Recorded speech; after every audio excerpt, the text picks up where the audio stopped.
किस तरीके से एक स्पीकर पोस्ट और गवर्नर की पोस्ट का दुरुपयोग कर भारतीय जनता पार्टी ने अपने ही अलायंस पार्टनर्स को खत्म करने की कोशिश की है। शिवसेना का जब शिवसेना और बीजेपी का अलग अलग हुए थे और हमने सरकार बनाई थी, किस तरीके से धोखाधड़ी से उन्होंने पैसों के बल पर पार्टी को तोड़ा। साथ ही साथ सुप्रीम कोर्ट ने बाकायदा जिम्मेदारी दी थी कि ये लोग डिस्क्वालीफाई होने चाहिए एज पर शेड्यूल 10, पर स्पीकर जो यहाँ पे हैं वो बीजेपी के ज्यादा और अपनी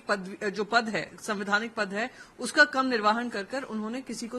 डिस्क्वालीफाई नहीं किया। तो यही होगा असेंबली का जो हमने देखा है वही पार्लियामेंट में होगा। पार्लियामेंट में भी जैसे ही शिवसेना में फूट पड़ी थी, सबसे पहले उनको आधिकारिक तौर से जो दिया गया था स्पीकर का बयान, वो दिखाता है कि speaker has now become a political post और वो बार्गेनिंग पोस्ट बनता है। तो अगर इसके बारे में उन्होंने संज्ञान नहीं लिया, अगर टीडीपी हो या जेडीयू हो, अगर ये लोग इस पे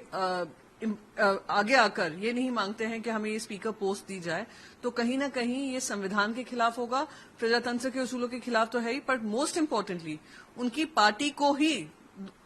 तोड़ने का काम भारतीय जनता पार्टी करेगी, क्योंकि उनको याद रहना चाहिए उनको बहुमत से कम